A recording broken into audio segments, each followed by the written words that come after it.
네, 안녕하십니까. 깡센클럽 강지현 전문가입니다. 시장이 답답합니다. 왜 시장이 답답하냐라는 얘기를 먼저 시작을 하냐면은, 해외 증시가 빠질 때 빠지는 거는 그렇다고 할 수 있어요. 그런데 해외 증시가 올랐는데 국내 증시가 빠질 때는 뭔가 답답합니다. 근데 이게 신흥국에 묶여서 신흥국 전체가 약세에 뛴다고 하면은 또 이해가 되죠. 근데 또 그렇지도 않아요. 그게 현재 우리나라 증시인데, 거래량 자체가 너무 작습니다. 거래 대금이. 그러니까 지금 시장에서는 많은 투자자들이 관망세가 너무 짙게 형성이 되어 있다로 보셔야 되는 거고요. 물론 그런 배경은 있죠. 이제 만기일도 있고, 다음 주 이제 미국에서의 금리 인상이 시행이 될 거니까. 거기에 대한 경계감도 작용하기 때문에 그런 흐름이 나오는데, 그러니까 이렇게 현물 시장에서 거래 대금이 없을 때 가장 문제가 된 게 뭐냐면 파생 시장에서의 흐름인데요. 파생 시장이 계속해서 안 좋은 쪽으로 프로그램 매도가 나오고 베이시스 약화 이런 쪽이 같이 전개되다 보니까 국내 증시가 지난주부터 해서 계속해서 흘러내리는 그런 흐름을 보여주는데, 오늘 같은 경우는 약간 시장에서 약간 투매가 나타나는 경향이 장마감 무렵에 나타났었는데요. 그런 부분 이제 조금 이따가 확인을 해보도록 하고, 우선 이제 시장에서 우리가 이제 기대했던 부분은 뭐냐면 지난주 금요일날 미증시가 급등이 나왔죠. 그러니까 미증시의 급등은 수요일과 목요일날 이제 22에 대한 실망감까지 떨어졌던 그 흐름을 모두 다 높여놓는 그런 흐름은 나타났었는데, 이제 미국에서는 이제 고용 지표 발표했었습니다. 근데 고용 지표가 앞서도 말씀드렸듯이 10월달과 11월달 고용 지표는 항상 좋을 수밖에 없습니다. 미국에서 소비 시즌이 있기 때문에. 그래서 그 부분이 좋게 나왔는데, 이제 시장에서는 미국에서 금리 인상을 한다는 쪽에 대해서 기대치가 높아진 거죠. 그러니까 앞전에는 미국에서 금리 인상한다는 쪽이 부담감을 작용했다면, 지금은 미국에서 금리 인상한다는 쪽이 오히려 미증시에는 호재로 작용을 한 그런 케이스입니다. 경기가 그만큼 좋아진다, 이런 식으로 해석을 하는 거죠. 그러다 보니까 이제 미증시가 강세를 띄었던 부분이 굉장히 컸었는데, 국내 증시는 오늘 그 흐름이 나타나지 못했고, 결국 시장에서 전반적으로 전 업종이 거래소건 코스닥이가 할 것 없이 역시 마찬가지로 하락으로 마감이 되는 그런 모습이 있었는데, 물론 굳이 뭐 안 좋은 이유를 찾자면은 이제 오펙회의에서 이제 유가에 대해서 감산하자라는 쪽으로 사우디가 제시를 했는데 그 부분이 되지 않았죠. 그러다 보니까 뭐 유가가 다시 저가를 깼다, 이런 부분 40불을 이하로 내려왔다, 이런 부분이 투자 심리를 좀 약화시킬 수 있는 그런 부분은 맞는데, 어차피 유가도 지금 현재 내년 시장을 볼 때 추가적으로 빠질 것은 없다, 이렇게 보셔도 될 것 같습니다. 그래서 오늘 시장을 볼 때는 전반적으로 약세를 나타냈는데, 그런 중요한 건 뭐냐, 이게 만기일 여파냐 파생 쪽에서 여파라면은 이게 언제쯤 끝날 것이냐, 이 부분이 좀 중요한 거고요.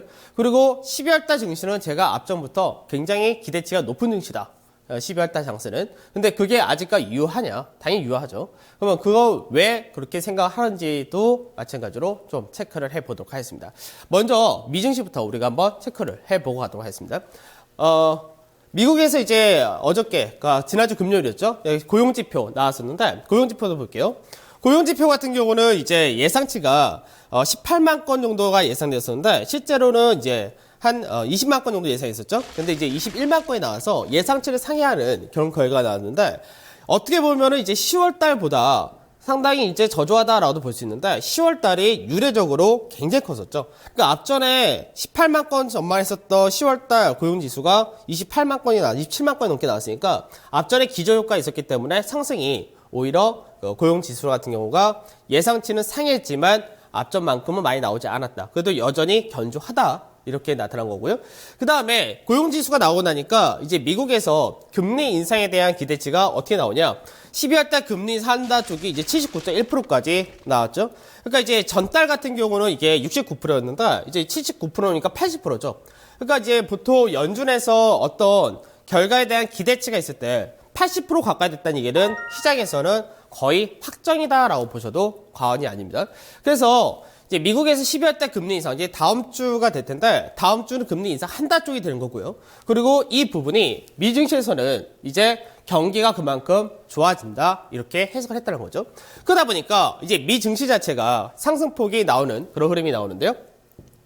자, 미 S&P 500 지수를 보게 되면은, 앞전에 이제 제가 미 S&P 500 지수를 말씀드릴 때, 중요한 가격대가 2045포인트 전후. 이 가격대가 중요하다라고 말씀드렸는데, 사실 이 가격대를 목요일날 ECB 정책에 대한 실망감이 나왔을 때 그 가격대에서 밑꼬리가 달면서 지지를 해줬었습니다. 그래 놓고 나서 이제 금요일날 급등으로 나타난 그런 케이스였는데, 자, 전체적으로 보게 되면은 똑같죠. 앞전에 조정과 거래수가 마찬가지로 떨어지고 나서 그 다음에 강세를 띄면서 이제 직전에 추세 라인대에서 정을 받았죠. 그러고 나서 다시 급락이 떨어졌다가 급등이 나왔다가 다시 떨어지면서 지금 시장이 이 구간대에서 급등락이 계속해서 이어진다는 건데, 실제로는 박스권 직전에 자리였던 2055자리, 45자리에서 2100이라는 자리대, 요 라인대에서 논다는 거죠. 그러면 지금 현재 이 자리대에서 왜 이렇게 자꾸 등락이 떨어지냐면은 해외 전체 시장에서도 이벤트가 많기 때문에 이벤트에 따른 급등락이 연결되는 부분도 있고, 시장에서 이 구간이 예전부터 많았던 매물대 자리입니다. 그러다 보니까 매물대가 많은 만큼 이 자리대에서 소화하는 과정이 여전히 필요하다는 거죠. 그러면 지금 현재 다시 한번 추세 라인대에다가 진입을 했는데, 이 추세 라인대를 5번째 시도가 될 텐데, 이 라인대 돌파할 수 있냐 없냐가 나타나는데, 이제 미국에서 금리 인상이라는 쪽이 다음 주라고 말씀드렸는데, 시장에서는 미국의 금리 인상을 경기가 좋다 쪽으로 해석하기 시작을 했기 때문에 추가적인 강세가 나타날 가능성이 상당히 높다라고 보시면 되고요. 이 라인대를 돌파한다면 역시 주가는 추가 상승이 가능하다, 이렇게 보시면 될 것 같습니다. 그러니까 우리가 국내 증시를 볼 때 사실 여러 가지 요인을 따지는데, 국내 증시가 안 좋을 때요, 약세가 뜰 때 물론 해외 증시에서의 여러 가지 요인을 따지죠. 글로벌 리스크가 부과이 되냐 안 되냐 이런 걸 따지는데, 현재 글로벌 증시를 봤을 때는 상당히 좋다는 거죠. 그러면 앞서 얘기했던 오펙에서의 유가 급락이라는 부분, 이거 하나는 불확실성 요소라고 얘기를 해두도록 하죠. 근데 어차피 유가 자체도 앞전에 43불이나 40불이나 큰 차이는 없이 여전히 유가는 바닥권에서 움직인다라는 건 변함이 없는 건데, 그 외적으로 국내적으로 볼 때는요, 항상 시장에서 얘기한 것이 뭐냐, 실적이 안 좋으니까 실적에 대한 우려가 있기 때문에 빠진다, 이런 얘기를 상당히 많이 하죠. 근데 올해 같은 경우는 실적이 3분기 굉장히 좋게 나왔었고 4분기 실적도 기대치가 좀 있는 상태입니다. 그러다 보니까 올해 한 해 동안에 전체 실적은 상당히 좋은 구조가 되고, 연말 배당에 대한 기대치라든지 프로그램 차익 같은 경우가 현재 한 외국인과 기관 합쳐서 한 3조 이상 들어올 수 있는 여력이 있기 때문에 시장에서 프로그램 차익에 대한 기대치도 상당히 높다는 거죠. 그러면 문제는 뭐냐? 투자 심리와 그 다음에 파생에서 이 흐름이 계속해서 좌지우지 한다는 건데, 사실 이제 현물 쪽에서 많은 투자분들이 좋다 해서 계속해서 매수를 해주면은 파생의 영향이 제한이 됩니다. 근데 지금은 국내 시장에서 계속 뉴스라든지 언론이나 이런 데서 똑같은 얘기를 해요. 쉬는 시장이 이제 미국에서 금리 인상 하게 되면은 안 좋다, 자금이 유출될 것이다, 이런 얘기 계속해서 하는 거죠. 근데 앞서도 제가 말씀드렸지만 시장에서 이미 신흥국에 대해서는 앞전에 버냉키 의장이 2013년도에 테이퍼링을 언급할 때부터 이미 빠져 있습니다. 이미 유출이 되어 있는 거죠. 근데 유출이 되어 있는데도 불구하고 많은 투자자분들은 뭐예요? 불안하다 이거예요. 왜? 지난 몇 년 동안 이 과정을 반복했으니까. 그럼 사실 시장에서 밸류적인 메리트라든지 이렇게 불안할 때가 정말 싸고 좋을 때인 거죠. 근데 이 싸고 좋다는 거를 아직 못 느끼는 거죠. 나중에 시장에서 올라가고 본격적인 흐름이 나타나게 되면은 이때 구간은 정말 또 한 번의 엄청난 기회였다, 이거를 확인할 수 있는데, 지금 당장은 이게 불안하다는 거죠. 그럼 이렇게 생각을 해보시면 돼요. 어차피 금리 인상은 다음 주 해결이 됩니다. 그러면 불확실성이 제거가 되겠죠. 그럼 어차피 또 연말 장세는 배당 투자보다 더 들어올 수밖에 없습니다. 그러면 현재는 뭐예요? 1, 2주의 시간을 두고 바닥을 이번 주에 만들고 이번 주도 강하게 돌아가냐, 아니면 다음 주 또 돌아가냐, 이 정도의 시차밖에 없다는 거죠. 그러니까 앞전에 한 2주 동안이 굉장히 프로그램 영향을 받으면서 지루한 흐름을 보였다면 이제는 마지막 구간에 돌아왔다, 이렇게 생각하셔도 된다는 얘기입니다. 자, 그러면 실제로 미국에서 금리 인상 마찬가지죠. 국내 주식, 신흥국 주식과 신흥국 채권 모두 다 이미 시장에서 반영이 다 되어 있다고 말씀드렸습니다. 그러니까 미국에서 예전에 2008년도 금리가 터지면서 무너지고 2009년, 2010년부터 자금이 들어왔었는데, 이때 들어왔던 자금은 사실 무조건 다 들어왔다가 아니라 앞전에 2008년도에 많은 자금이 빠져나갔었죠. 그때 빠져나간 자금과 미국에서 양적완한 자금이 같이 들어왔던 케이스였고, 그 다음에 실제로 2011년도 같은 경우는 이제 유로존의 문제가 부각이 되면서 무너졌던 시기. 그 다음에 2012년은 어떻게 됐습니까? 유로존 역시 다시금 무제한 국채 매입이라든지 여러 가지 얘기가 나오면서 다시금 들어왔죠, 자금이. 그 다음에 2013년부터 버냉키 의장이 이제 테이퍼링 이런 얘기가 나오면서 결국 2013년, 14년 그리고 올해 상당히 많은 자금이 이미 유출이 다 되어 있는 상태란 거죠. 그러면 유출이 다 되어 있는데도 불구하고 시장에서는 뭘 생각하냐? 아직까지 모른다는 거죠. 이게 사실 트라우마라고도 얘기하고 이제 앞서 있었던 그 학습 효과이기도 한데 사실 이제 미국에서 금리 인상을 한다. 그럼 달러 인덱스가 강세 뛴다는 것이 예전 신흥국 같은 경우는 위기로 왔었죠. 근데 이렇게 생각하셔야 돼요. 미국의 달러는 앞전에 이제 제가 지난주에 미국에서 그 ECB에서의 통화정책 회의 이때 있을 때 통화정책 회의가 발표될 때 유로화가 급락을 계속 이렇게 보여줬었는데 달러의 강세가 미국의 금리 인상과 유럽에서의 양적 완화를 이미 선발했었다고 얘기했었죠. 그러니까 ECB 통화정책 회의에서 달러가 꺾이냐 안 꺾이냐 그게 중요한 거고 달러 인덱스가 98에서 98.5 사이가 이제 거기서 행보를 하거나 안정화가 될 자리다. 그러니까 지금 현재 달러 인덱스가 98에서 98.5 사이에서 왔다 갔다 하죠. 추가적인 강세가 나오지 않죠. 왜? 이미 시장은 반영을 했기 때문에. 그러니까 시장이 반영했기 때문에 결국은 달러한 추가 강세가 안 나온다는 거예요. 그러면 신흥국에서 가장 문제된 게 뭐냐? 달러의 강세에 따른 자금 자체가 선진국으로 쏠려가는 것이 가장 문제가 되는 건데 이 부분은 이미 지난주에 끝났다는 얘기입니다. 그러면 신흥국에서 추가적으로 자금 유출은 제한이 될 수밖에 없는 것이고 그 신흥국에 대한 경기 전망이라든지 이런 것들이 안 좋다면 추가적으로 나올 수 있겠죠. 근데 현재는 그런 부분이 없다는 거예요. 그리고 신흥국 내에서도 사실 외화 부채 부분이 여전히 많은 국가들이 있습니다.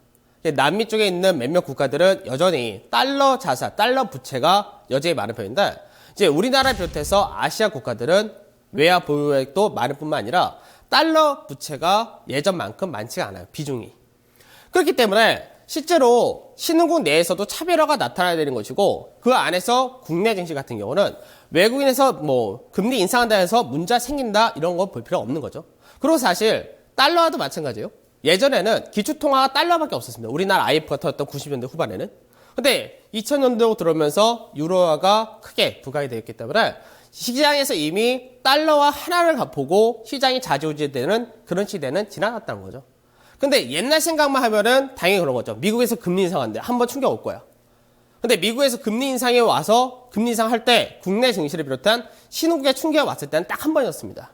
급격하게 금리 인상을 할 때였죠. 근데 지금은 옐런 의장이 그러죠. 점진적으로 서서히 올릴 것이다. 그 말은 뭐예요?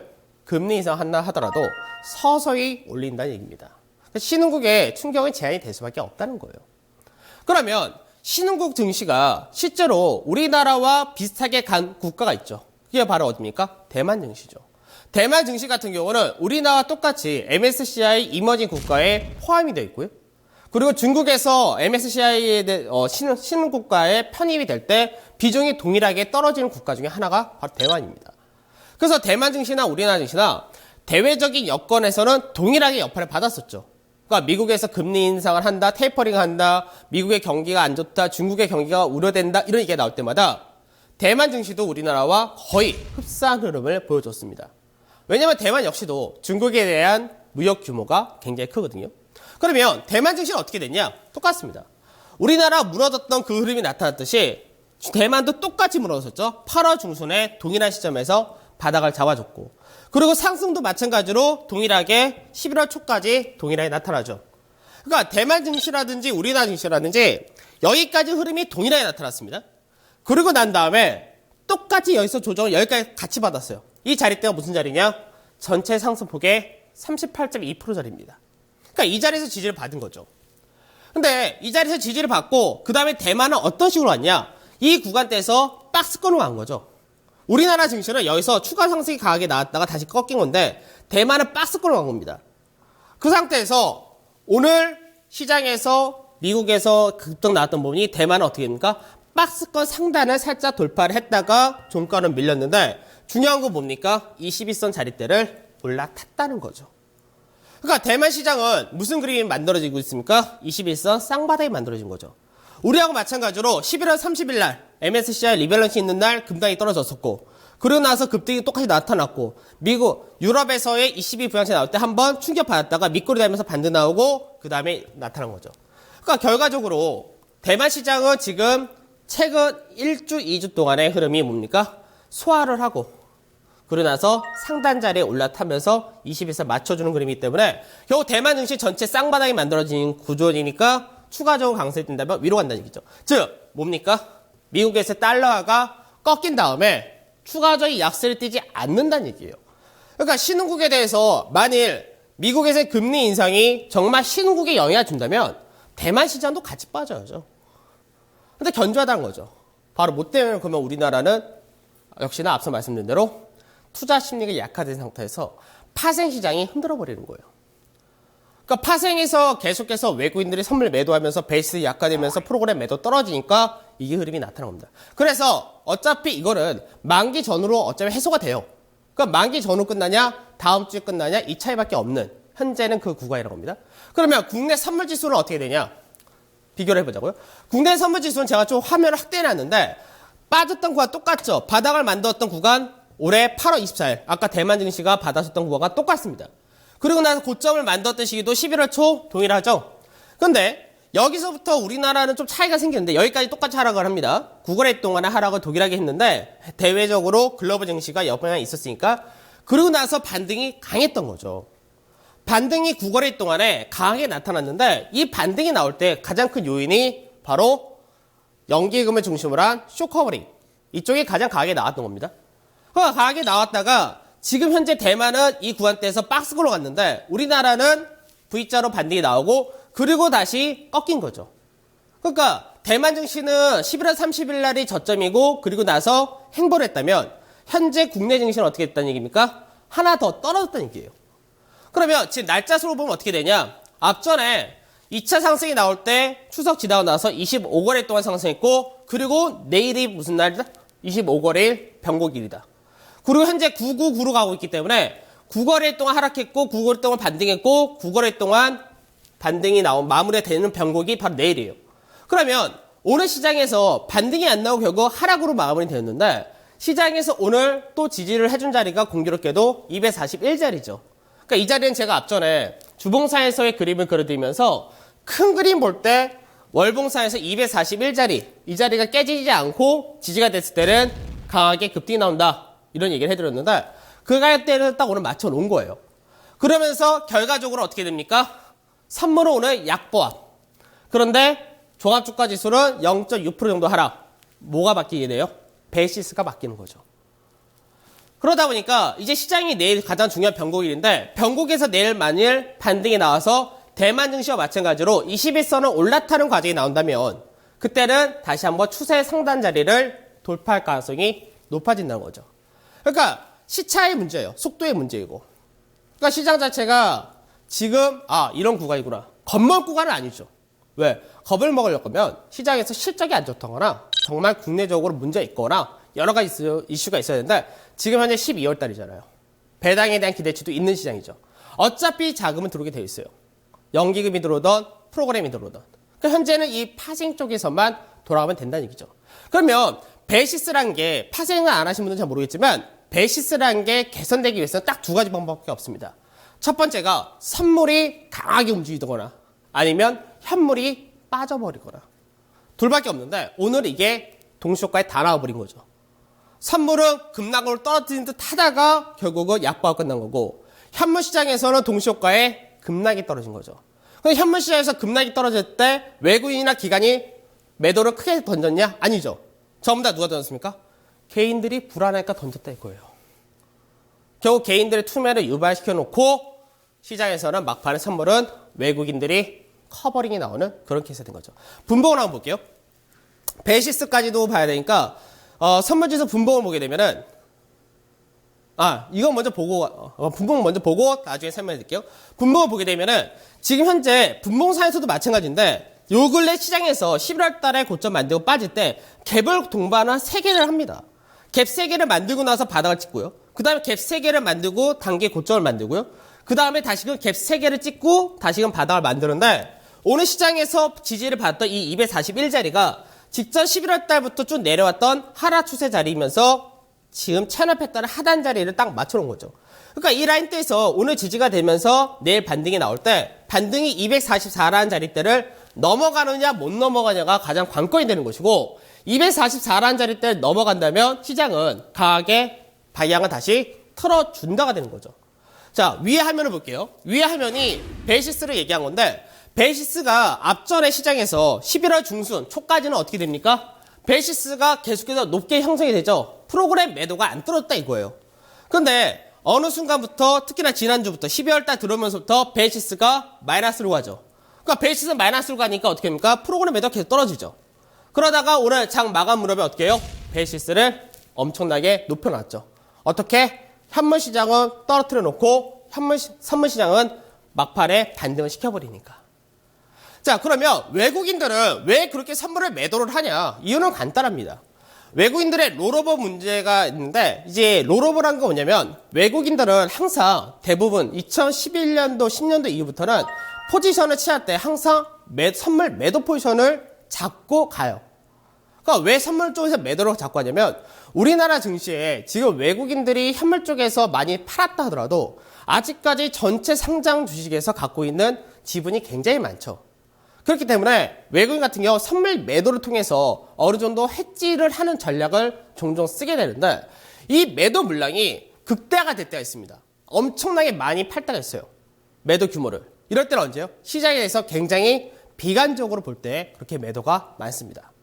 근데 이게 극단적이라는 얘기는 뭐예요? 시장에서 극단적인 상황이 되려면 여러 가지 여건이라든지 모멘텀이라든지 해외적인 부분이라든지 전부 다 최악일 때가 되겠죠. 그러니까 최악일 때가 결국 뭐가 됩니까? 바닥이 만들어지는 거죠. 그래서 실제로 보게 되면은 외국인들이 2013년도 6월달 이때가 바로 뭡니까? 이때 아까 얘기했었던 미국에서의 테이퍼링 이야기가 나올 때죠. 테이퍼링 이야기가 나올 때 선물 매도를 그 당시 제일 많이 했는데 4만 5천 개 정도를 매도를 합니다. 그리고 나서 증시가 바닥을 찍죠. 그러고 나서 어떻게 돼요? 그 다음에는 매도 롤오버를 아주 극소화로 축소를 시켜버립니다. 근데 이번에 9월달도 마찬가지로 그런 과정이 나타난 거죠. 9월달에 선물 매도가 2011년도 이후로 두 번째로 매도 규모가 많은 4만 1,500계약 정도가 출하가 된 겁니다.